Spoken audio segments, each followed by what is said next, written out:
Nandito po tayo ngayon sa World Trade Center sa Pasay upang umattend ng isang napakagandang event. Ang gaang, napakagaan. Joey Nunez, delivering peace of mind.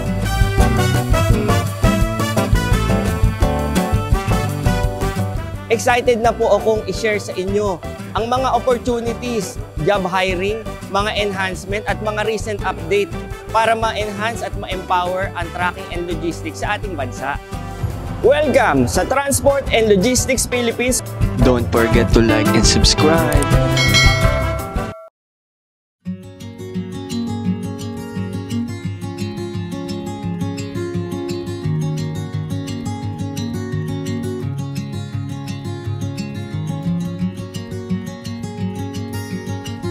Nandito po tayo ngayon sa JMC. Sila ay supplier or nag-distribute po sila ng ganitong klaseng brand ng truck.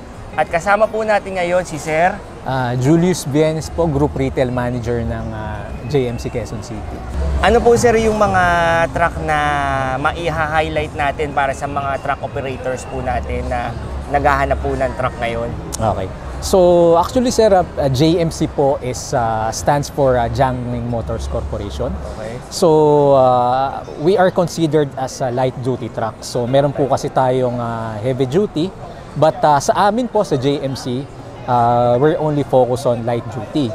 And when it comes to naman po sa mga product highlights natin, ang measurement or body types po namin starts at 10, 12, 14, and 17 feet. So, ano sir yung pinaka top seller po na unit po ng JMC? Opo. So, bali sir, ngayon po, ang pinaka fast moving namin na mga brand or pinaka fast moving feet in length namin na binibenta is yung aming 10 at saka yung 12 feet. Okay.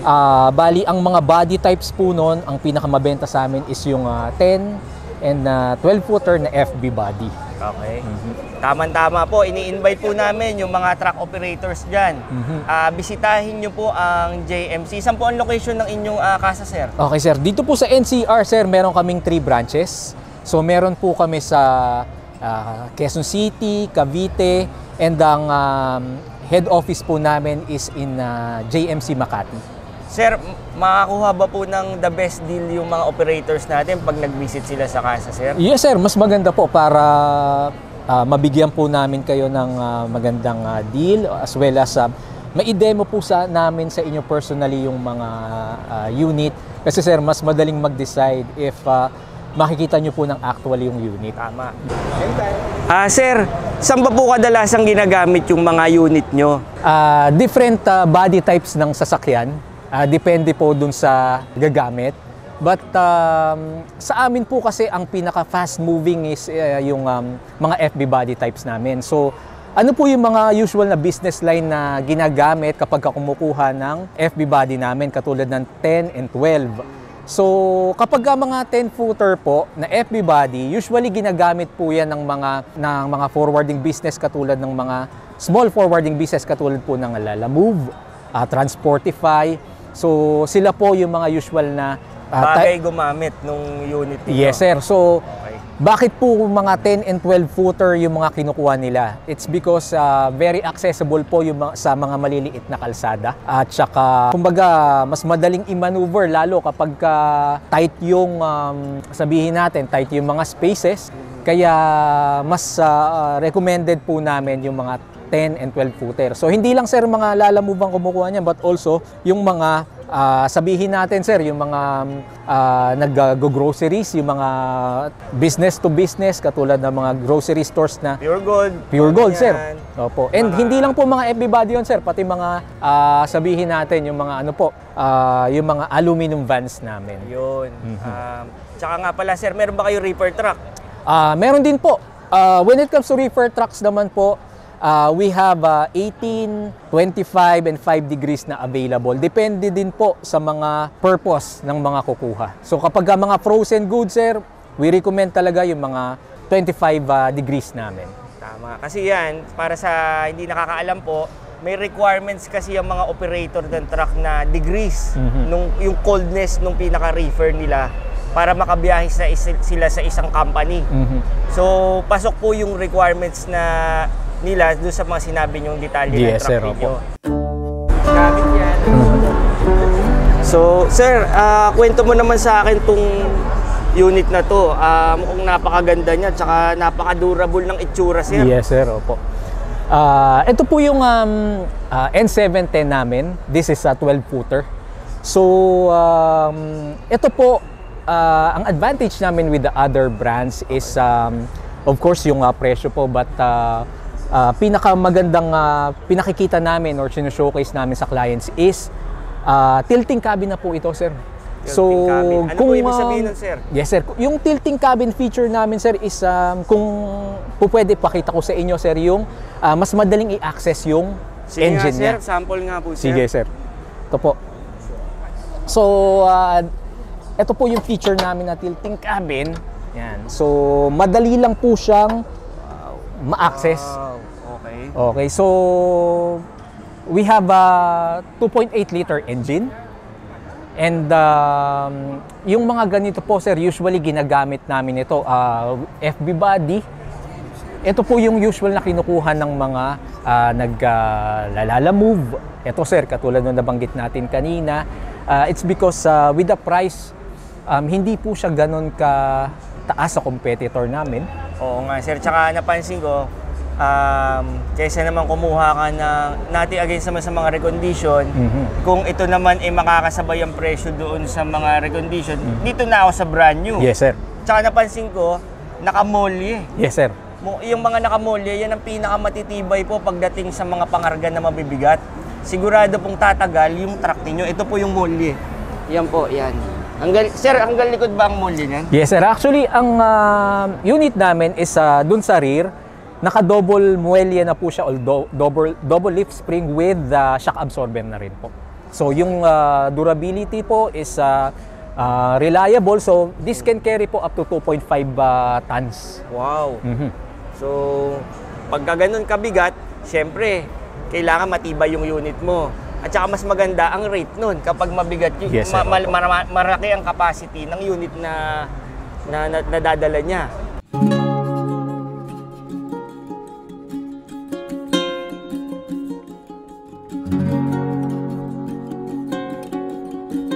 Kaya mo pong Napakadali lang po nito, sir. So, pakita ko na rin sa inyo yung safety lock Safety. niya. Opo. Okay, so ito, sir, additional safety feature niya para in case na medyo shaky or medyo kailangan mas dagdagan natin yung safety niyan. So, ito po yung pin. Kailangan lang po nating ipasok yan. Yan. So, additional safety feature para at least yung tayo na hindi po siya basta-basta ma-tilt. Okay. So, madali lang po yan, sir. Sige po, try nyo. Pwede ko ba i-try, sir? Sige, sir. Okay na. Ayan. Simple demo. Okay. So, ganito po. Para itaas yung kanyang ulo.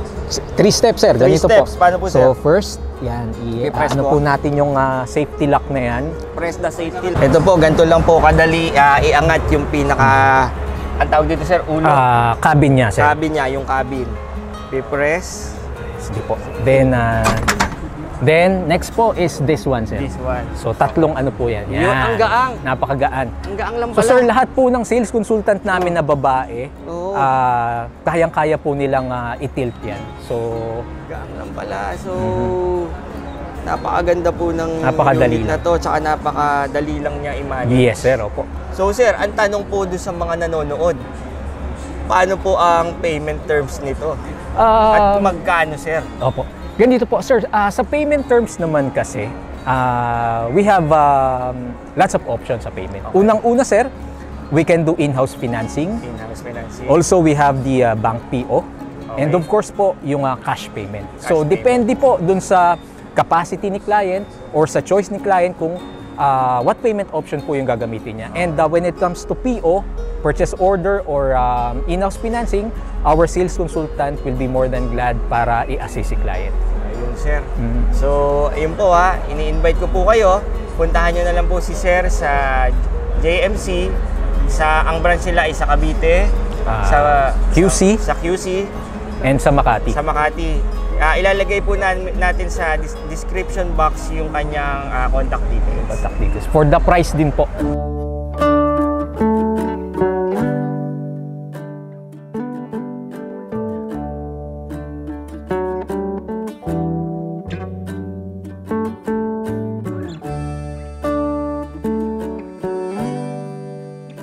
Ngayon naman po kasama natin si Miss Sam ng JMC.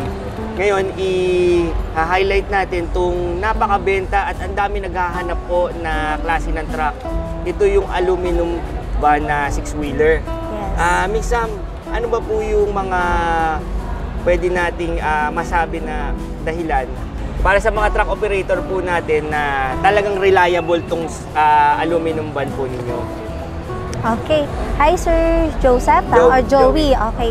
Sir, as you can see, mayroon tayong naka-display dito.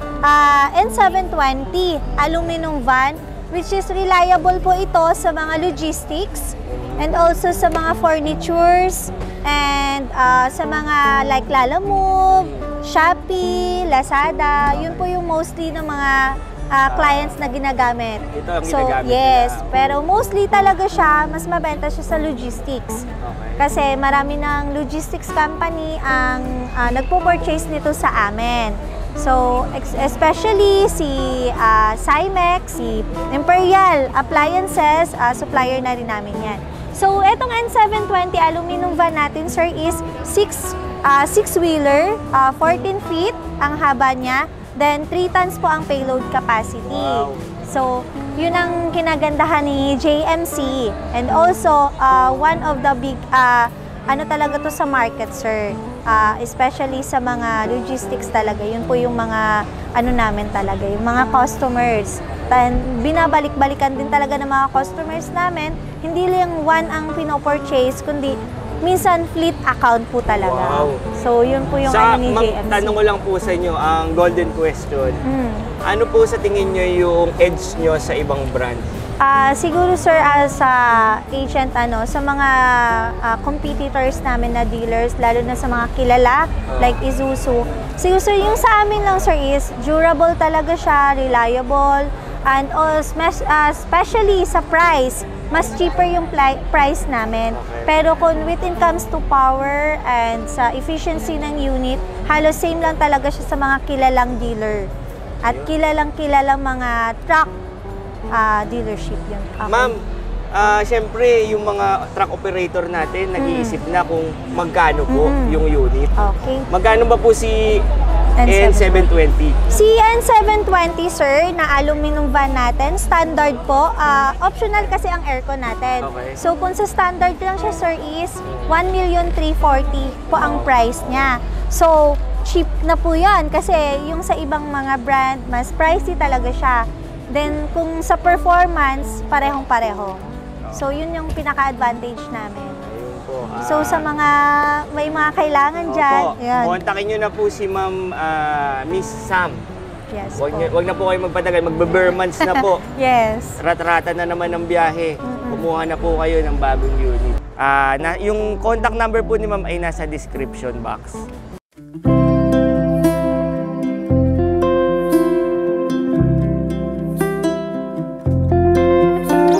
Ngayon po, nandito naman tayo sa power truck. At kasama natin si Kuya. Imran po. Kuya Imran. So, Kuya Imran, ano ba yung mga trucks na mai-offer natin sa mga truck operator natin na naghahanap ng truck? Yes, Kuya Joey. So, si Power Truck po ay nag-offer po ng 6-wheeler, 10-wheeler, and then 12-wheeler po na mga trucks po. So, all types po, meron po tayong cargo truck, dump truck, tractor head, fuel tanker, water tanker, transit mixer, and many more po.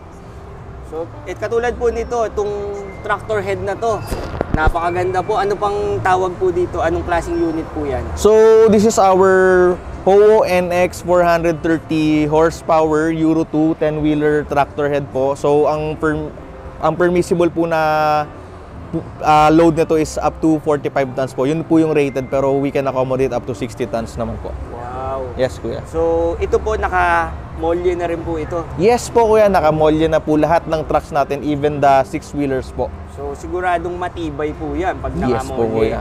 Tsaka ito ba po yung yung pinaka laging hinahanap na unit ng mga operators? Actually, kuya, napaka-timing nga na dito tayo pumuwesto kasi itong si Howo NX, currently po, ito po yung pinaka-best seller namin na 10-wheeler na heavy truck po. In any type of truck po, mapa-dump truck, mapa-transit mixer, or mapa-tractor head, ito po ang best seller natin as of now. Alam ko po marami po naghahanap ng ganitong unit Yes, na kuya. Howo. Sobrang mabenta nitong truck na to. Yes, kuya. Ang tanong po, magkano na po siya ngayon? Yun ang pinakamahiwagang tanong. So, currently po, ang market value po nito is around 3 million po. Tapos may mga discount naman po tayo, up to 200,000 peso discount. Kasi sa ngayon po, naka-rainy day promo po 3 tayo. million. Yes, 3 million po. Tama po yan. Yes. Lalo ngayon, magbe-bare months na, dire-diretso na naman ng biyahe, kailangan po. ng logistics, kailangan mo, maaasahan yung truck mo. Yes, kuya. So, katulad po ng unit na to, contact nyo na lang po si Kuya. You can find me at my Facebook page, Imran Power Truck Inc. by Imran Turquesa, or you can directly call me at 0966-765-3776 for faster transaction. Ilalagay din po natin sa description yung contact number po ni Kuya. Ngayon naman po sa mga supplier po ng gasolina na naghahanap po ng tanker, truck na tanker po. Meron po tayo ngayon nasa likod po natin. Yes po. Kuya, ano ba pong tawag sa unit na to? So, this is different from the unit kanina. Yung kanina po is Howo NX. We have here our Howo T7S 380 Euro 5 10-wheeler 24 KL po na fuel tanker. So, it has 7 compartment naman po ito. With every compartment po ay may solo po na Pump. Yes, may solo po na pump ang every compartment po. Okay. So, yun po, yung nakabukas po na yan. Yan po yung mga compartment natin. Alright. Tsaka ilang tons po kuya ang kayang capacity po na buhatin nitong truck na to? For fuel tanker po, ang basihan po natin is KL. So, this is 24 KL po. KL. 24,000 liters of petroleum diesels po or petroleum gasoline po ang kaya nitong buhatin.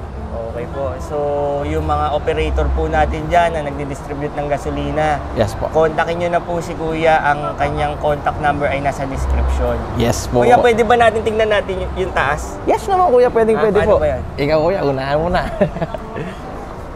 Para po sa mga nanonood, aakyat po tayo dito sa tanker. Yes, kuya. Okay lang ba umapak dito? Pwede yan, kuya. Matibay yan. Flat pala yung taas niya. Tsaka hindi madulas. Yes, kuya. So yung mga pahinante, hindi sila madudulas dito sa taas. And ito po mga manhole po natin ay supported naman po siya ng European technology po. European technology, yung safety po, no? Yes po, yung safety features po ng manhole natin. So no leakage po yan, guaranteed 100%. Okay. Wala pong singaw yan or anything na magkakos po ng fire accident po. Kuya Imran, napansin ko, 1, 2, 3, 4, 5, 6, 7 ang butas niya. Yes po kuya, 7 compartments po.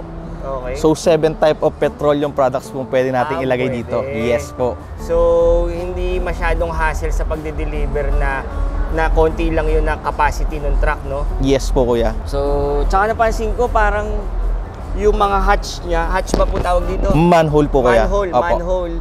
Parang sealed na sealed talaga siya. Yes po kuya, para maiwasan po natin yung mga fire accident. So this manhole po are under European standard po. European. Yes po. Pag sinabi mong ganyan, sobrang high ang standards po yan. Yes kuya, Western country, alam naman natin ng Western country. First world, syempre ang mga regulations sa kanila, lalo na sa fuel transport, medyo mahigpit po. So since yun ang pina-follow natin, Howo po made sure na ang pag-transport po natin ng fuel ay very safe and convenient po at the same time. Tama. At ano pang hinihintay nyo mga truck operator? Kontakin nyo na po si Kuya Imran po. Yes po.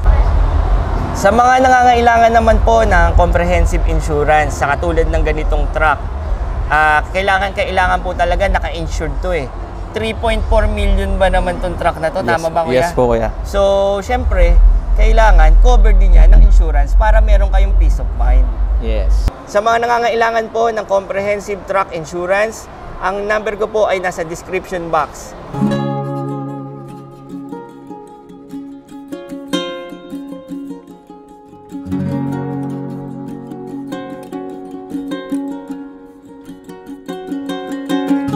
Ngayon naman po, wing van naman po yung ating pag-uusapan. Wing van. 10-wheeler, wing van. Wing van. Kuya, ano ba po ang detalye nitong ating wing van? So, this is our Howo T7S 380 Euro 2 32-footer 10-wheeler wing van. Wing van. So, this is priced at only 3.6 million pesos po with an additional discount up to 150,000 pesos po. Okay, may discount pa talaga, Yes no? po, kuya.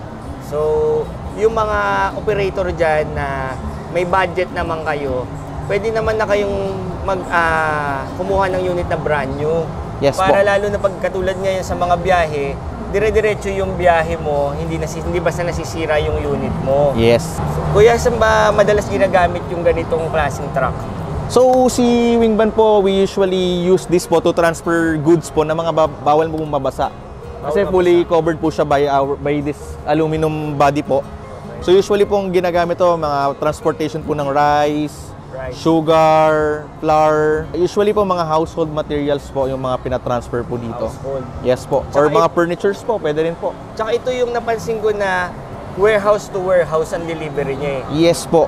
Tsaka siya din yung madalas na ginagamit pag merong mga calamity. Yes po, Siya yung tama. nagde-deliver ng mga relief goods. Yes po, tama. So yung mga syudad po dyan na nangangailangan ng truck, pwede po itong 10-wheeler wing van po. At Yes kontakin nyo na po si Kuya Inram. Imran po. Imran. So, for those customers po na nagwa-wonder po, ano po yung mga terms po na pwede namin i-offer, nag-offer po tayo ng cash payment po, and at the same time, we also offer bank financing payments naman po. Yes, may mga partner banks naman po tayo, kuya, na matutulungan natin si client na mapa-approve po ng mas mabilis. Okay. Isa pa pala pong tanong, paano po yung after sales natin sa mga client natin? Ayun, kuya, napaganda po ng tanong nyo. Unang-una po, kuya, lahat po ng truck natin, lahat po ng produkto natin ay covered po ng 1-year warranty or 60,000 1 year. kilometers, whichever comes first po. Okay. Iba po ang may peace of mind, syempre. Opo. Yes. And in terms of after sales naman po, available naman po lagi yung mga PMS parts po nito and wear and tear po na parts such as filters po and yung mga brake lining, clutch lining. However po, pag may mga parts naman po na available naman po ito through shipping from China po. So definitely po, darating po ang mga parts na kailanganin natin. Siyempre nga naman po, kailangan din po yung merong mga parts na ready. Yes Lalo po, na kung yung mga wear and tear po, no? Yes po, kuya. So, good news po yan sa mga gustong bumili ng ganitong unit. May available parts po tayo, hindi kayo mahihirapan. Ngayon po, Kuya Imran, ilan ba po ang capacity ng ating 10-wheeler wing van? Yes po. Ang rated payload po ng ating 10-wheeler wing van ay around 25 tons po. 25 tons. Yes po.